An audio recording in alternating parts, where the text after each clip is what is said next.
This is my review of My Hero Academia, Chapter 247, Status Reports. And it's kind of interesting that it starts off, first panel seems to be, I think it's Todoroki's sister? I mean, she's looking like wistfully, I thought she was almost like praying. I'm not really sure what she's up to there, but I feel like that's going to be important down the road, especially, the whole Dabi is Endeavor's son thing. I mean, I'm sure she'll have a lot to say about that. Anyway, back to Endeavor. He does this whole thing where he basically says, I know absolutely nothing about any of you except my son, so tell me what the freak you want to do while you're here. What do you want to get done? Which, that's a smart question. When you're, in a new environment trying to grow and improve, you need to know what your goals are, and the people helping you need to know what your goals are. Just through a similar experience, and the first thing was, okay, what do you want to get done while you're here? And Deku's little thing is basically him saying he wants to get better at moving while at max performance. Essentially, he can use like the Air Force hits and his Black Whip in small doses, but he needs to be able to use. But doing that requires him to be absolutely still and have perfect focus. In the midst of battle, when he's running around left and right, can't alter the output of his quirk just so he can use an attack like this. He needs to be able to do it simultaneously. And in explaining this, he does a very, very long Deku moment, which honestly serves as a fairly good summary of his entire skills and abilities and power and everything. And Endeavor's assistant's like, too long, I'm lost. And even Shoto's like, I think he's analyzing himself. I don't really get any of that. But Endeavor's like, oh, so you're hoping to make that tricky balancing act feel like second nature. So, impressive, Endeavor. I mean, I don't actually like you, but I do like that you're able to understand all that in about 2 seconds. And then he has a very weird moment. You've suffered due to your quirk, so you're one of us. Okay, that's a weird thing right there. I mean, I get what he's saying. The whole reason he had the whole let me buy and forcibly impregnate a woman plan was because his quirk hurts him. If he uses it for too long, he suffers damages. He can't go too hot without his body essentially breaking down because of it. And I mean, we've seen other people like that. The naval laser guy, whose name I'm not even going to try to remember, is similar. I mean, his quirk hurts him if he uses it too much. Essentially, there's a group of quirk users out there, heroes even, who have strong quirks, but they just can't make the most out of it because of the toll it puts on their body. I mean, this does, flashback even a little bit to the quirk singularity problem, where quirks are becoming more and more powerful and complex over generations to the point where no one can control them. Right now, we're seeing this in this generation, where people are starting to get hurt by their own quirks, where it's making it difficult or even impossible for them to use them. Anyway, then we switch over to Bakugo, and he has a really great moment of self-realization here. My quirk's totally the strongest, but then I learned that strong quirk's not enough to make me the strongest guy around. To surpass number 1, I came to find out what I'm missing. So, good on you for that moment of self-discovery. I mean, really. That's not something he would have ever said the first 100 chapters.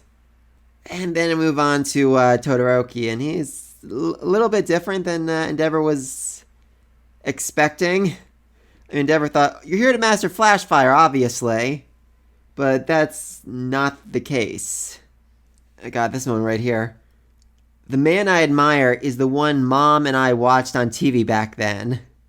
So, All Might. He's literally saying, you're not my hero, Dad. All Might's my hero, which, oh my god, that's going to be the biggest punch to his ego literally ever. I mean, just seriously. I'm here to use you for my own reasons, so let's stop this father-son crap in front of my friends. Wow.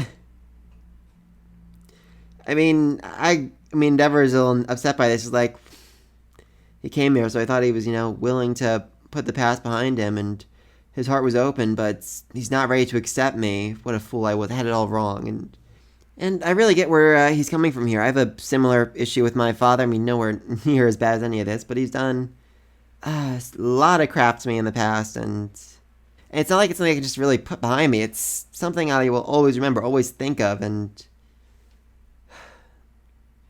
I mean, you gotta love Cherokee here, just willing to, overcome it just a little bit. Like, okay, I'm willing to get help my father here, but I'm still willing to forgive him or really, accept him as my father. Just more as the number one hero who I'm trying to become like physically. So yeah, that was a really good moment for him. And you just gotta love the rest of them. Like Deku's, I mean, he's like all concerned, like, oh Todoroki, so sorry you're going through all this. Baku's like, I really don't freaking care. And Endeavor's sidekick's like, what's going on here?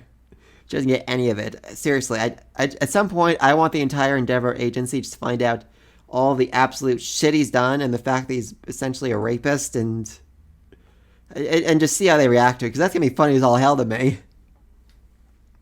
Alright, so then they hit the street, and he basically explains what it is they have to do. You gotta know your home turf, so you know with any little thing is wrong, you see someone on the corner you've never seen before, and, that guy might be suspicious. You gotta get to the scene faster than anyone, that's a big thing, they're all fairly quick. Bakugo can blast things. Todoroki can almost fly at this point, or just use the ice, and Deku can jump really far. That's still probably one of my favorite scenes in the entire series, just them doing the obstacle course trying to get to the goal, and they're like, oh, Deku's getting stuck at this, and he just flies like a freaking bird through the air, getting through. One of the best scenes ever, honestly. And finally, keep damage to a minimum. If civilians get too close, build up a little heat to blast them away. So essentially, they need to keep all that in mind at the same time and act, essentially what Deku's been trying to do this whole time, parallel processing, doing two things at once. Which, very hard to do, honestly. So if Deku manages to master this, fighting villains while protecting people, while keeping damage to men, while scouring the scene for other stuff, he should essentially be able to learn how to master his quirk better, being able to use both things at once. And then they are given their orders. This winter, show me what you can do. Just once, beat a villain faster than me. I mean, just Jesus Christ. So essentially their assignment for this internship is to overcome the number one hero. Be better than him in at least one situation. Which that's a pretty lofty goal they're reaching for right here, I gotta say.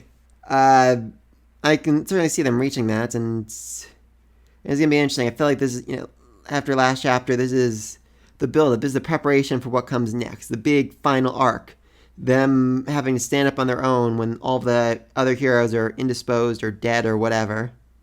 Wait, let me know what you think in the comments down below. What are these three heroes in training going to accomplish in their internship? What are they going to do? How are they going to grow? Be sure to like, subscribe. Until next time, peace.